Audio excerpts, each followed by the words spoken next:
Are we all excited for the summit? Yeah? Great. Well, as we just heard from Sam, Francis, and Kristen, there are a ton of great things happening in Firebase to provide you with the tooling and infrastructure for an easy and powerful experience for developers. Today, we want to talk about how to extend great native experiences to the mobile web. I'm James Daniels, Developer Relations for Firebase. And I'm Erik, Haddad, UX engineer on Firebase. The past decade, we've seen a native-first approach to development, where companies will opt to provide a superior native mobile experience for iOS and Android, while their web experience suffers. It goes stale, or it's non-existent. We're here today to show how simple it is to provide a powerful and consistent experience for native and web users. In this session, we'll play the role of a publishing company, exploring Firebase as a solution to build a compelling website for our passionate users. So, we're going to take off our Firebase hats for now and introduce OnSnapshot. OnSnapshot is an Android application that provides news and updates on all things Firebase. Our parent media conglomerate sought to disrupt the traditional Firebase news space, and boy, has it succeeded. We're the top app on the imaginary Google Play Store. Huzzah. Users like you love the application. But wouldn't you like to be able to read the articles at your desk? What if you're concerned about space and resources on your phone? Well, we can work on a mobile web solution for you. Our top concern is consistency and a great experience. So I'll be focusing on the engineering components, and Erik, the UX man, will be looking at those considerations. Thanks, James. Today's most modern of web apps are progressive web apps, also known as PWAs, and they use things called service workers to manage network requests and emulate a native experience without being locked into a single mobile operating system. So how will PWAs help us create a great web experience? Our app has to be reliable, it has to be fast, and it has to be engaging. So what does all that mean? Reliable. Progressive web apps load instantly, regardless of the network state. By pre-caching key resources, we can eliminate the dependence on the network, ensuring an instant and reliable experience for our users. It needs to be fast. 53% of our readers will abandon the site if it takes longer than 3 seconds to load. And once loaded, users expect them to be fast, no janky scrolling or slow to respond interfaces. Lastly, it needs to be engaging. Progressive web apps are installable and live on the user's home screen without the need for an app store. They offer an immersive full-screen experience with help from a web app manifest file and can even re-engage users with web push notifications. Now, the web app manifest allows you to control how your app appears and how it's launched. You can specify home screen icons, the page to load when the app is launched, the screen orientation, and even whether or not to show the browser Chrome. Makes sense, right? But how can we at OnSnapshot use Firebase for our progressive web application? There's a couple things that we need to accomplish here. We need to store our articles, visitor counts, cache the content, get some good performance at it. So we won't need a backend engineer if we use Firebase, right? That's the great thing about it. We don't have one. We're just two JavaScript guys. So we can just do front end. So up first, we have the storing and the comments in a scalable way. We have these little nice mock-ups of what we're trying to accomplish here, building this application. So there's, of course, the Firebase Realtime database.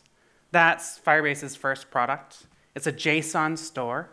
Clients connect through WebSockets. SDKs are provided, so no backend needed.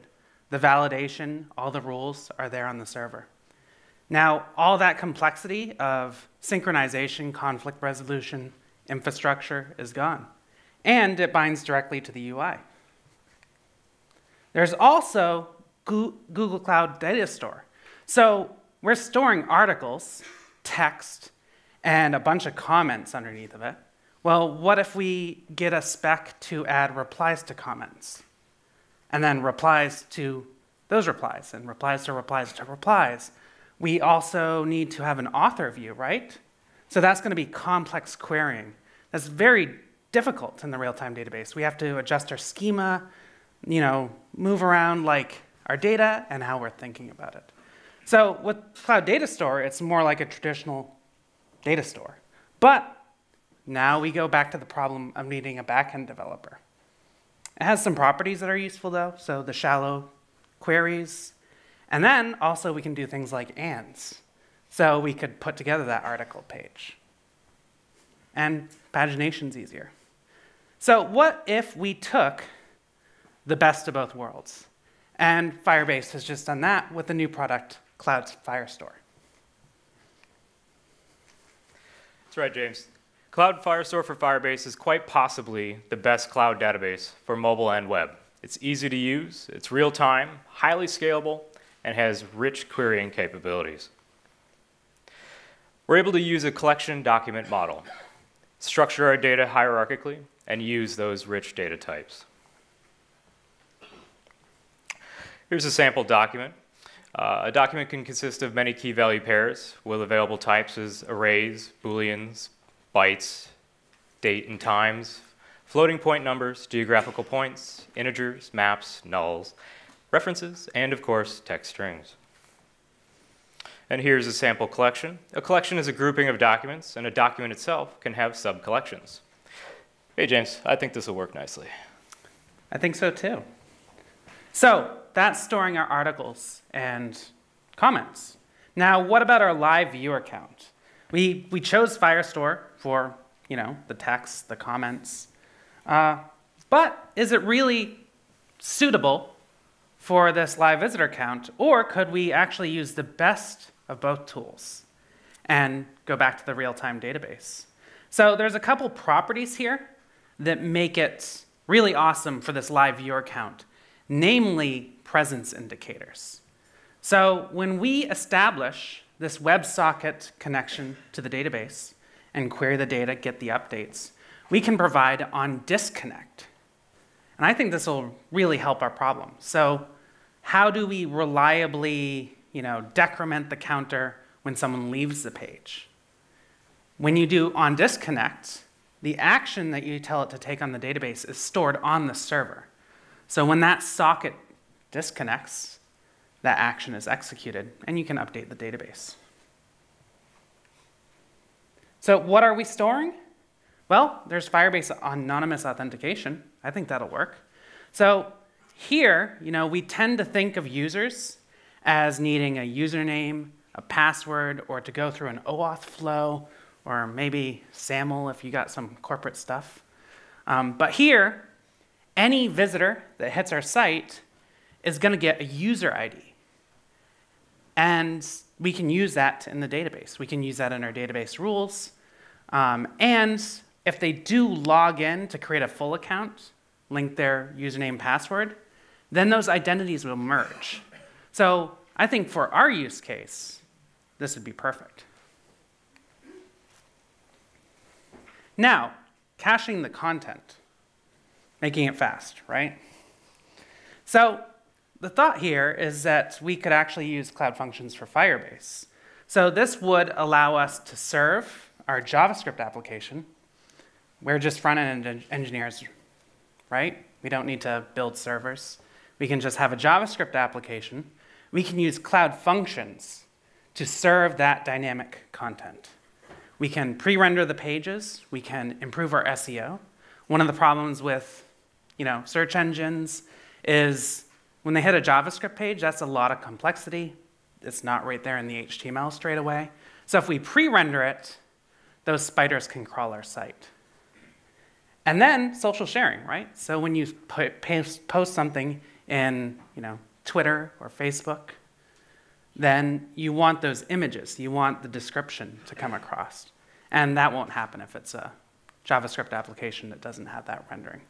And then the integration with Firebase Hosting, well, that'll let us hook up a domain name for free with SSL.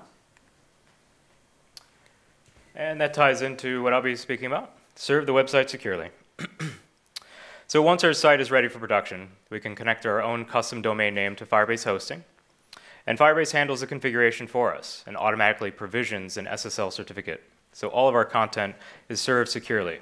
And remember, PWAs need to be served over HTTPS. This is a big win. Lastly, persist data for offline.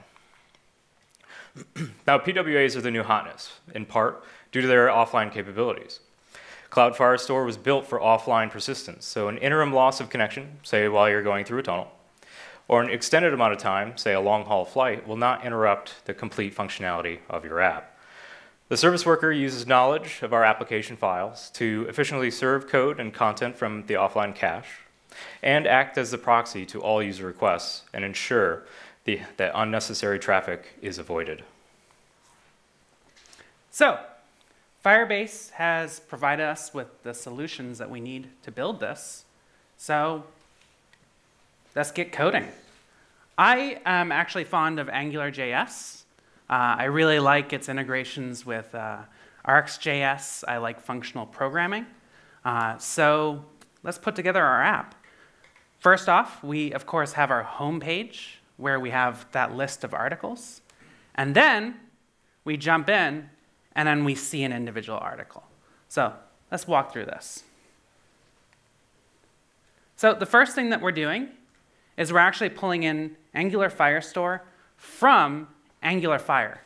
Angular Fire is a plugin. It's the official Angular plugin for Firebase.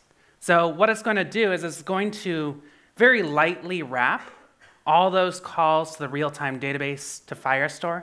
It's going to wrap them in the concurrency primitives that work well in Angular, namely observables. Are the SDKs pretty close? They're super close. They're super close. Good. So here we have an array of document change actions, and that just wraps that doc, this data snapshot, and it's an observable. We inject Angular Firestore into our constructor. And then we grab the collection. So it's really, really similar to the SDK. We just have this extra snapshot changes and a little bit different syntax around the query. So we're grabbing the collection of articles. That's going to wrap this. We then pass the ref, add all the parameters that we want into this query. And this is a great thing about Firestore is this could be very complex, right? We could go over many, many different fields. And then we call .snapshot changes. So .snapshot changes is what's going to hook up the listener and then wrap it in an observable.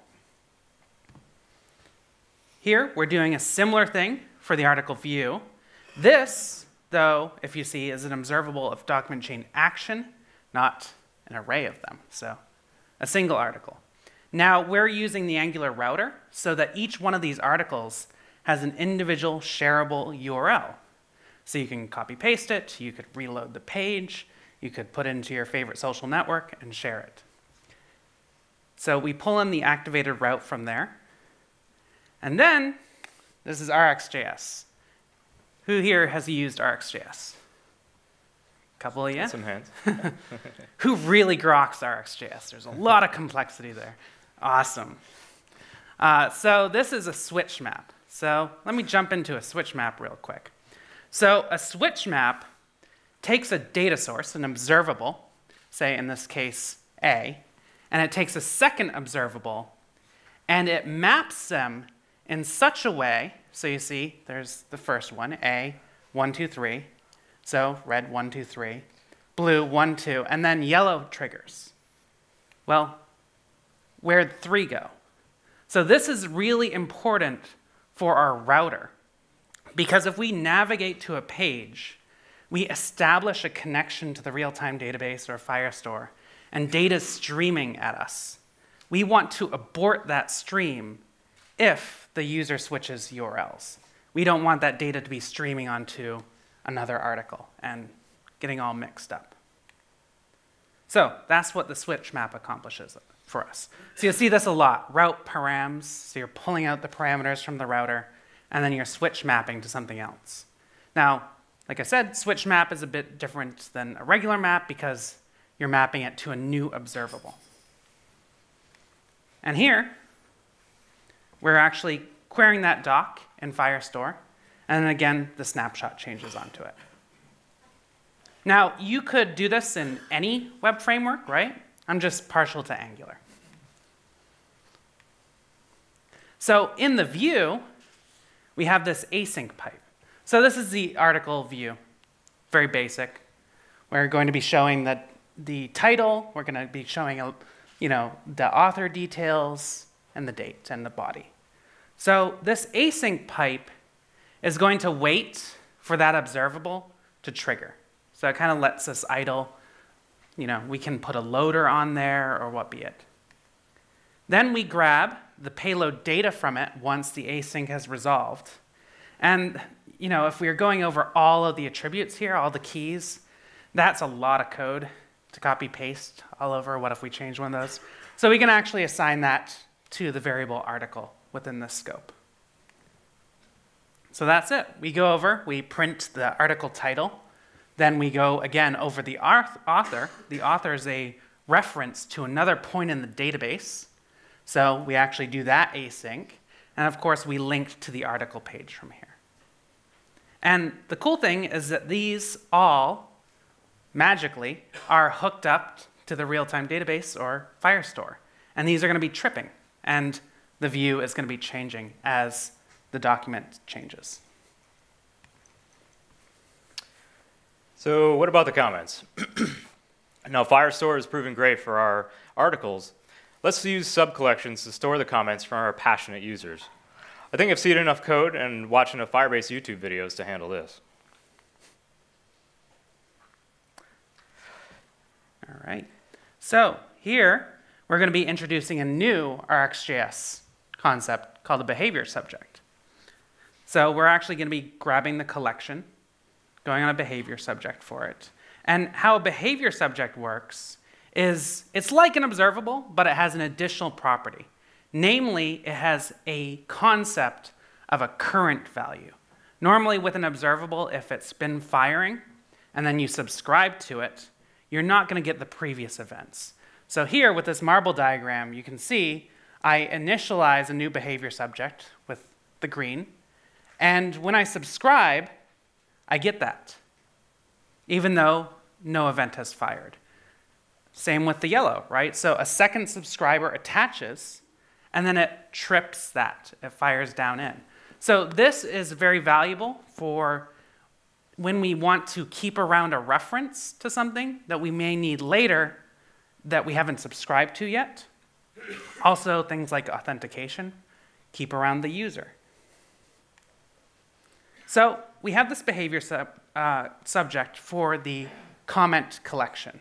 So we're just doing a map here. So we're taking those parameters, we're mapping the parameters, and we're pointing to a path in the database. We're not calling snapshot on it yet. We're not getting that observable. It's just pointing somewhere in the database because we'll need that reference later. I then take that map and start pushing the data into that behavior subject. Now, we can actually switch map on that and do the .value changes so that we can render our comments. Finally, we're going to do sign-in, right? We want people who are using the application to comment. We want them to sign in first so we know who they are. So here, that's very easy. Very much like the regular Firebase SDK, it's just wrapping it lightly. Now, when we log in here, it's actually going to trip this observable, AF auth state. So that's going to trip whenever the auth state changes.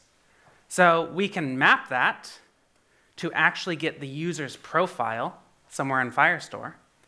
And then, again, we can start piping that to a behavior subject. So that's great so that anywhere we need that profile, we don't have to be already listening for it. And we don't have to assign it to a temporary variable, stuff like that. Like I said, if you navigate away from the page, you could get into a bad state if you're doing stuff like that. And finally, we can add a comment. So here, we actually get the value. So we're actually getting the current value of that behavior subject. Now, this is a lot better than assigning it to some instance variable. And here's what our Firestore console looks like. So we have here on the left the document. So this is our article. Then we have a collection of comments underneath of it, all the comments and then the data. And the cool thing about Firestore is this is all shallow. So with the real-time database before, this would have, every time we asked for the article, it had to come with all the comments. Now we can do things like limit the comments and page them. That seems pretty straightforward. A lot of complexity, very little code. And we didn't have to worry about any backend infrastructure. Now, for live view counts, let's say we use anonymous authentication to get a unique ID for our readers to sum up how many are viewing at one given time. And we'll use cloud functions to be the true source for incrementing and decrementing those view counts. And we'll use the real-time database for storing our values and providing presence. James, can you show me how easy this will be? I can take a stab at it. So here, what I'm actually doing is I'm listening, again, to that auth state. So I have Angular Fire auth state. Here I'm doing a filter on it, so I only care about the events where the user ends up being null. So no user. I then subscribe to that, and whenever that fires, the user's been signed out or the user doesn't exist, then we will sign them in anonymously. The cool thing is we then get the user identifier, and if they go to comment and they hit that sign in with Google button, then it'll merge those two identities. So that will, again, trip the Angular Fire auth state observable. So here we're actually going to be introducing a new RxJS concept. So we really need the route parameters, right? We need that ID of the article. And we need the auth state. So with a combined lattice, what we're doing here is we're waiting for both of those to fire, and then we're mixing them together, right? So the first one, say our router resolves before the auth state does. That doesn't fire an event. When both of them resolve, they start firing an event every time one changes, but it includes the previous value of the other. So once we're in here, we now have fully resolved the parameters, so we can get the article ID, and we have the user's auth state. And we filtered it, if you noticed before, so that we're only listening for when the user logs in. When we say sign in anonymously or sign in with Google, it trips us again. So we're going to map that, and we're going to look up the ref in the database, and then we're going to store that as a visitor ref, behavior subject. Then, on that visitor ref, we're going to filter it, and we're looking for it not being empty, right? So then we subscribe, we set the value as true in the real-time database, and that's a promise. So then we put that on disconnect and remove the data if the client disconnects. So what this accomplishes is the user gets logged in anonymously if they're not already logged in. They get a user identifier. That user identifier is then written to a list in the real-time database underneath the article ID. And then if the WebSocket ever terminates, say they close the web browser, then it reliably deletes that user identifier from that database list. Now we have one more case. What if they navigate away? Well, the socket to the real-time database is still there. It's not going to trip that on disconnect. So I have an on destroy on that component so that if they navigate away from this page, then it's deleted. So this is what it ends up looking like in the real-time database. We have the article visitors, the article ID, and then all the user IDs that are currently looking at that article. So it truly is anonymous. Indeed. So, my fingers are tired from typing all that. Could you take over for this? I think I can get it. All right, so let's try using two cloud functions for incrementing and decrementing. Now, one that is triggered on a create event and increments, and one that decrements on delete. Using rules, we've locked down the admin ref, so only functions can write a view count value. We don't trust the client. We're going to use the server as the true voice. From here, we get the root reference. We get the child article by the article ID, and transactionally increment the current value. Now, decrementing is very similar, but transactionally reducing the current value by 1. And there we have it, an event-driven transactional counter. James, does that work for you? Yeah, works for me. And best of all, we didn't need to spin up servers for it. We don't need that backend engineer that we don't have. Just JavaScript guys, right? Great. And this is what it ends up looking. So we have those visitors on the article, and then it bubbles up to this article view count. And that's a real-time database, so we're able to subscribe to that. And this is what it looks like. So again, we switch map on the route parameters. And our component's getting a little messy here. Maybe we'll do a refactor pass where we'll pull these out into other services. But we just listen to the value changes on that. Value changes are just like snapshot changes in Angular Fire, but they include less metadata, so we don't have to unwrap the payload and the ID and all that. It's just going to subscribe to that value in the database in Fire every time. Now, adding it to the view is super simple here. We don't have to unwrap anything. So we just say being read by view count async. So we use that async pipe to let it resolve, and then viewers. So now let's render our application. So we built it. Wait, it's working. James. Will this approach be fast and optimized for search engines? Oh, well, unless we're doing any server-side rendering, no. We have a good website. It works locally. Okay. So, well, let's go ahead and pre-render our content. Excellent. Let's use Angular Universal so that our pages are really, really fast, pre-rendered. And Google and other search engines can actually crawl the content. And when we share those links, we'll get those, the image previews, the description, page title. So here's how we'll do it. So here we're writing a little server file. Here we're actually pulling in the Angular Express engine. We're providing the module map. We're pulling everything from our main bundle that Angular has compiled down. So we just created a server version of our application, gave it a different injection point. And then we're actually using Express.js here. So we make a new Express app. We attach the HTML engine, provide all the Angular stuff. And then finally, on any GET request, well, this is our cache control header right here. Mm-hmm. So we're actually using Firebase Hosting's distributed CDN. And then we render our index. So how do we get that into Cloud Functions? Well, there's a lot here. So if we're just pulling this in and we put this into Cloud Functions, my Angular project has what, like 100, 120 NPM dependencies right out of the box. And most of them aren't used.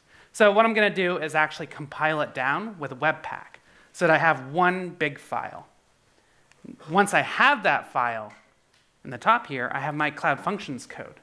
So I'm just going to grab the application from that compiled down server file, call it Firebase, and then I'm going to export that as Angular Universal, and it's an HTTPS function. And then in my Firebase JSON, I'm going to put the proxy to that function on any request. So I just deployed that. It's up. Why don't you give it a view? Pull out your phones. Check it out. We got onsnapshot.com. Let's see how high we can get that live viewer count. Now, you just saw a lot of code, and I'm a visual guy, so let's dive right into the web page. Now, as I start here, I'm going to kick off an audit so I can take you through local. Now, this is going to go through and rate the progressive web app, the performance, accessibility, and best practices. And it'll take about 30 to 40 seconds. So let's switch over to the other tab. Now, here you can see the articles in line on our home component. Let me refresh the page, and you'll see it's loading and asynchronous. It was so fast you couldn't see that it was asynchronously loading in the author, etc. Now, I'm going to click through to one of the articles, and you see how fast that was. And then we have some comments down here. I'm going to sign in with my Google account here.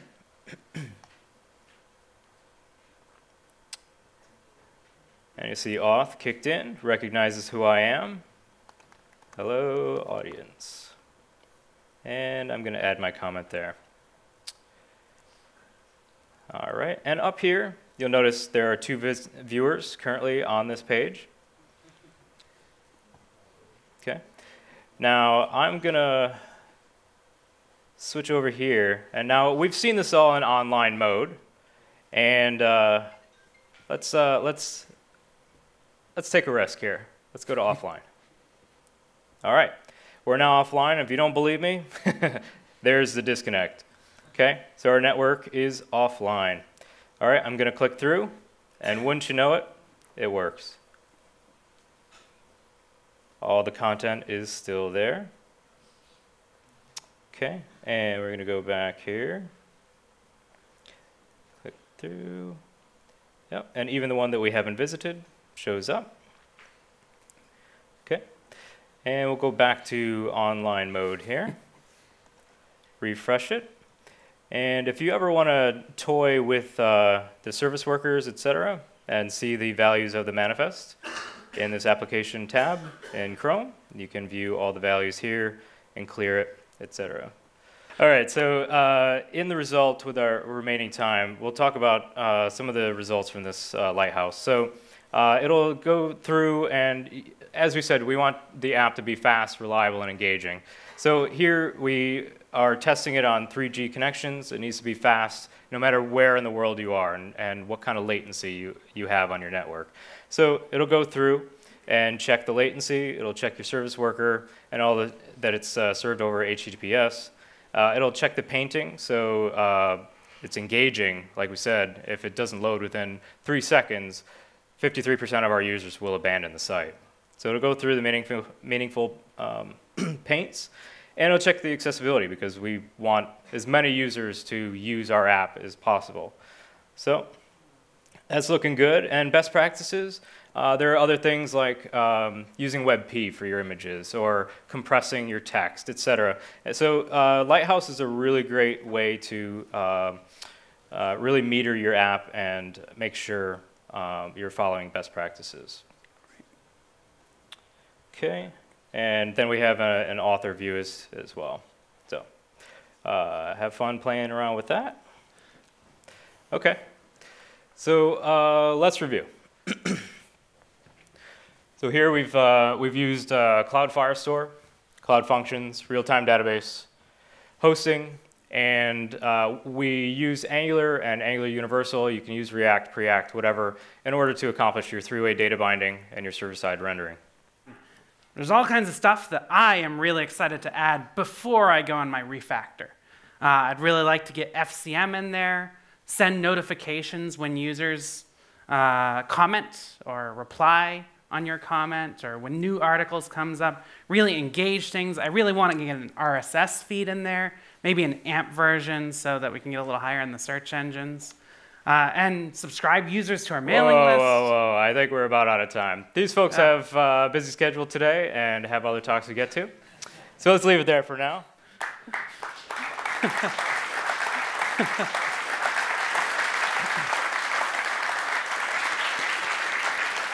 So for those interested, we actually open sourced this right before this talk. So you can check out the unrefactored code base. Very, very messy. A lot of code in one component.